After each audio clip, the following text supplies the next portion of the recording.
This Tokyo Hotel song annoyed my family and especially my mom so freaking much. Welcome back to another video from your fangirl. Of course, we're gonna talk about Tokyo Hotel today. Yes. And today we're gonna talk about Tokyo Hotel's second single called Schrei. Tokyo Hotel released Schrei on November 25th in 2005. And it was right after the album dropped in September. The song from Tokyo Hotel called Beichte was also on the single Schrei. Yeah, now you know. Schrei was so freaking different than Durch den Monsun, so actually all the older people did not expect that. That's why they got so annoyed too. I feel like for Tokyo Hotel, especially, this was so important that they had Durch den Monsun first and then Schrei as the second single, because it was two different sounds, you know what I mean? So I think it was really clever to do that. But unfortunately, still to this day, I don't know why, Schrei hit number 5 in the single charts. I know, but we're gonna talk about this later. I feel like, especially as a young teenager, Schrei was meant for us, and it still is. Sometimes we cannot express our feelings the way we want to, or we cannot say what we actually want to say. We simply cannot. So Schrei felt like the scream I really wanted to do from the top of my lungs on the top of a mountain, but I never could. So I listened to Schrei instead. That's how Schrei feels like to me. Every single time I was mad at someone or couldn't express myself the way I wanted to, I listened to Schrei. And it helped me. I feel like it was anger management therapy, honestly, I'm not gonna lie. Yeah, go listen to it now if you're mad. I get it. I totally understand. You can totally feel in this song that someone is frustrated or pressured or that they feel that they're not being heard. So this song is kind of like a build up until you kind of explode and you're like, no, I'm not gonna take this anymore. Okay? So that's what this song feels like to me. And I think you guys agree. Do you agree? I hope so. If not, I'm embarrassing myself on the internet again. It's okay. I mean, I'm embarrassing myself on the internet every day, so it's okay. Bill was going through puberty too, so his voice changed a lot. So especially for the song Schrei, it changed a lot. Like the album version, and then when he sang it later, so different. But of course, it just made sense, obviously. Boys go through puberty in a different way as girls. And for Bill especially, his voice changed so much they actually decided to re-record the album, Schrei so laut du kannst. And that's the reason why there are two versions. I have the original version with the old sound and the old voice. And of course, most people have the newer one, but that's interesting to me. I think that's a smart move to do that. Okay, we have to talk about the single charts now, because that was one thing I did not understand. I mean, looking back now, I kind of understand, because Durch den Monsun was so different from Schrei. I get that, I understand, but still, I feel like it's so weird to me that Schrei only hit number 5 on the single charts in Germany. Number 5? Excuse you? I bought it. It's okay though, I get it. It was completely different than the rest. But still, I liked it. It was loud, it was aggressive and everything, but still, I liked it a lot. It hit number 3 in the Austrian single charts. It hit number 18 in Switzerland and number 42 in the Netherlands. That's the first Dutch appearance, so that's actually kind of cool, not gonna lie. It hit number 20 on the Italian single charts. Yeah. And here it comes. It hit number 16 on the Venezuelan pop rock charts, or whatever you want to call that. Wait, let me check that again. I want to make that. Wait. Venezuela pop rock record report. Yes, number 16. That's freaking awesome. That's dope. I like that a lot. I like that. That's so freaking cool. That's a flex for Venezuela. I mean that. And of course, we have to talk about the music video now. You guys have no idea how much I wanted to be a part in that music video. Seriously, I begged, I screamed, I cried. I was asking my mom every single day because I really wanted to be a part in that music video. Yeah, but I was too young. I was too young. I mean, I was 12 years old. wasn't allowed to go to Berlin to film this music video. But I wanted to. So bad. Yeah. That's so sad. I'm still sad. Still sad.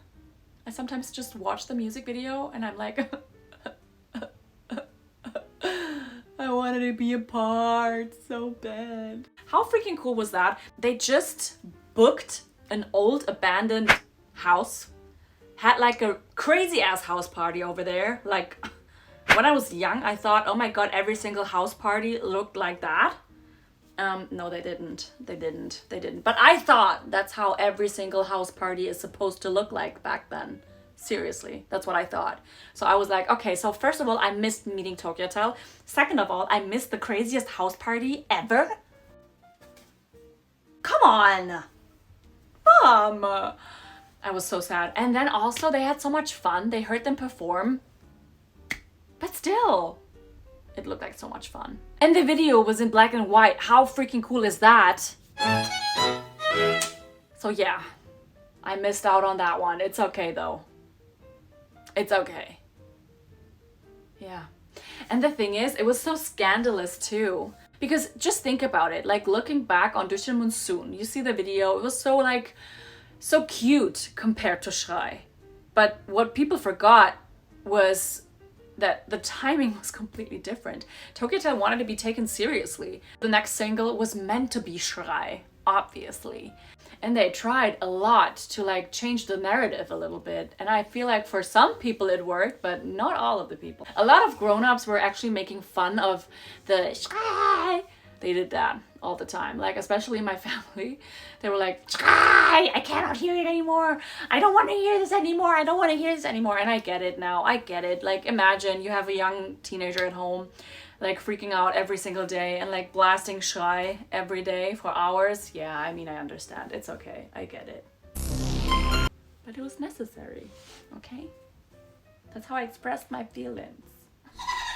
Let's do a little deep dive for the music video because I feel like that's freaking important, okay? It's so amazing. Crazy house party, obviously. It was all in black and white and I was not invited. The band played in the living room. They were having so much fun around the house. There were like actually people not handling the alcohol too well. Some girls made out. Ow! Yeah, they did. Go and watch the music video again. I really liked it and I still do. I feel like that was so, yeah, provocative. Because that's normal, okay? Just saying. A lot of people partying, singing along with the song. Bill crowd surfed at one point. That was wild. He crowd surfed. And yeah, and the band tried to play in the living room and entertain every single guest in the house. I really liked that it was a simple music video, but also so much was going on. Like a lot was going on. Compared to Durch den Monsun, a lot was going on in Schrei. That's why I loved it so much. It was loud. The song was crazy, aggressive, and loud, so was the video. So good job. And also, I really like that the director allowed every single person in that house to just have fun.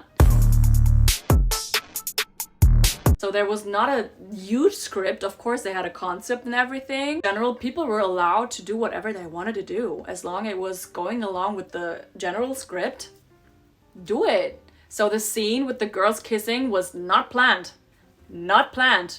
So that's even better. I like that music video a lot. It's so freaking awesome. And I'm still like a little bit sad though, because I was not invited. Yeah. I mean, I couldn't go. Yeah, I know. Yeah. Did I tell you that my family hated the song? Seriously, they were so annoyed. They were so annoyed by me. Oh my goodness. They were like, Sina, what the fuck? Why? Why did you pick this song? Yeah. And I didn't like that people were making fun of it so much. I didn't like that at all, but it was weird times back then. Times are still weird, don't get me wrong, but yeah. I also have to talk about the fact that people were kind of like disappointed. Obviously not me, obviously not most of the fans. We were like freaking out and we were happy about it, but people who expected something else like Durch den Monsun were kind of disappointed because they were like, yeah, no, that's not my vibe or whatever. I feel like some people expected the band to be a one-hit wonder and then just be like, okay, bye, that's it, have fun and whatever. Schrei not being number one was actually there like, oh yeah, we told you so. And that's why I like Schrei even more. Because no, turns out they were not a one-hit wonder. Excuse me. Schrei's good. Schrei's good. Schrei's a banger. Thank you so much for watching again. I hope I put everything that's important in here. Always feel free to ask me questions. If you need anything else you need to know about Schrei, I'm gonna put it into the next video. Yeah, in the next video we're gonna talk about something pretty cool. Yeah, we're gonna talk about the tour. We're gonna talk about the tour! The Schrei tour, obviously, because right after the album, the Schrei tour was happening. Yeah, it's gonna be so exciting.